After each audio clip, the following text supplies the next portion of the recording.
which he said was to a country that produced two great leaders. President Zuma said that India and South Africa have had a long relationship. The need now was to grow and deepen it even further. Prime Minister commended South Africa for the tremendous contribution it had made to the BRICS grouping. President Zuma said that on the bilateral side, we needed to expand our cooperation in areas such as renewable energy, higher education. He also called for simplification of the visa regime between the two countries. Prime Minister thanked President Zuma for the statement that he had issued post the terrorist attack in Uri. India, he said, greatly appreciated the solidarity that South Africa had shown on this very important subject. Terrorism, he said, is a global phenomena and it needs global action. In this context, he called for strengthened cooperation between India and China in United Nations Security Council fora dealing with terrorism, such as the 1267 Committee. He also called for working for the early adoption of the Comprehensive Convention on International Terrorism, which, as you know, was proposed by India way back in 1996. Prime Minister also thanked President Zuma for South Africa's support to India's bid for membership of the Nuclear Suppliers Group and hoped that South Africa would continue to extend the support as our discussions continue on this subject. President Zuma alluded to two important milestones which were coming up. One was the 20th anniversary of the signing of the Red Fort Declaration. You know, this was signed when President Mandela had come on a state visit to India. He also alluded to the South Africa-India Joint Ministerial Commission, which is scheduled to take place in New Delhi in 2017. There was a discussion on trade and investment ties between the two countries. Both leaders acknowledged that the current volume of trade and investment was low and much more could be done to increase it.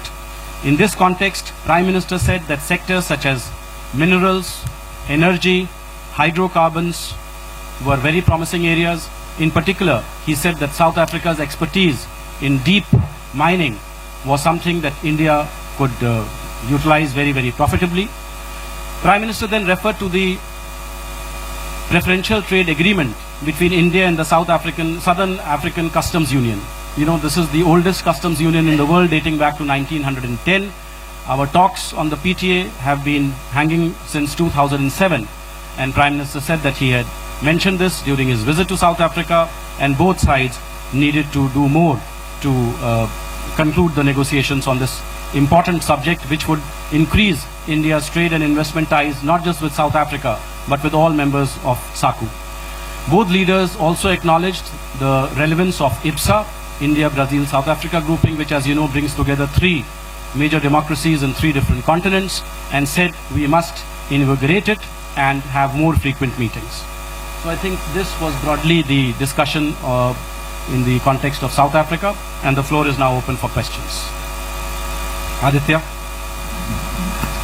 Because on the 1267, this is Aditya from Times Now.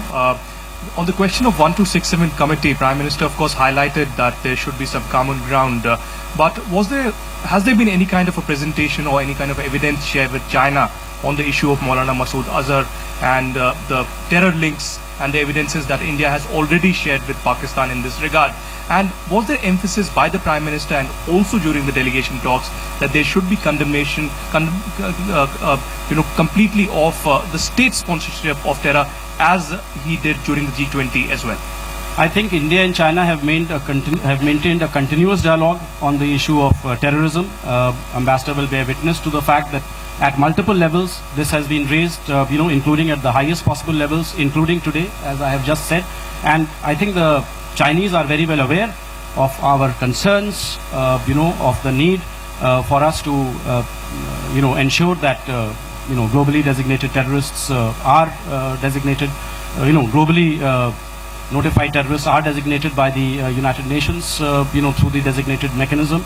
And I think there is close coordination between India and China on this issue, and I think that particular dialogue will continue. In case our ambassador wants to add anything on this subject.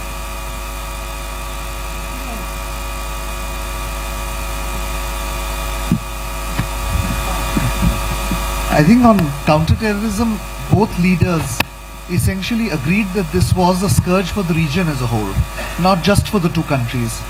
and both alluded to the first high-level dialogue on counter-terrorism which has been held after the Hangzhou summit, and there was a general agreement that this dialogue will continue and that we will try to.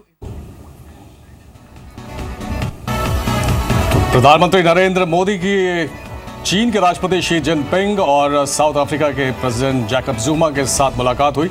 उसके बाद अभी press conference में बताया गया है कि तमाम मुद्दों पर बातचीत हुई है प्रधानमंत्री मोदी और चीन के राष्ट्रपति शी जिनपिंग के बीच, और उसमें आतंकवाद भी एक प्रमुख मुद्दा रहा है और इस पर चिंता जताई है दोनों देशों ने। आतंकवाद को लेकर लड़ाई की बात दोनों देशों ने की है और ये भी कहा गया है कि चीन और भारत दोनों ही आतंकवाद के शिकार रहे हैं। तो सार्थक बातचीत बताई जा रही है। आज बायलैटरल्स का दिन, on the sidelines of BRICS summit. आज तमाम अहम मुलाकातें। पहले प्रधानमंत्री मोदी की रूस के राष्ट्रपति व्लादिमीर पुतिन के साथ अहम बैठक हुई, इसमें 16 समझौते हुए। इसके बाद अभी शी जिनपिंग के साथ उनकी मुलाकात खत्म हुई है, इसके बारे में ब्रीफ कर रहे थे विदेश मंत्रालय के स्पोक्स पर्सन। और साउथ अफ्रीका के प्रेसिडेंट जैकब जुमा के साथ भी काफ़ी सार्थक बातचीत रही है प्रधानमंत्री मोदी की।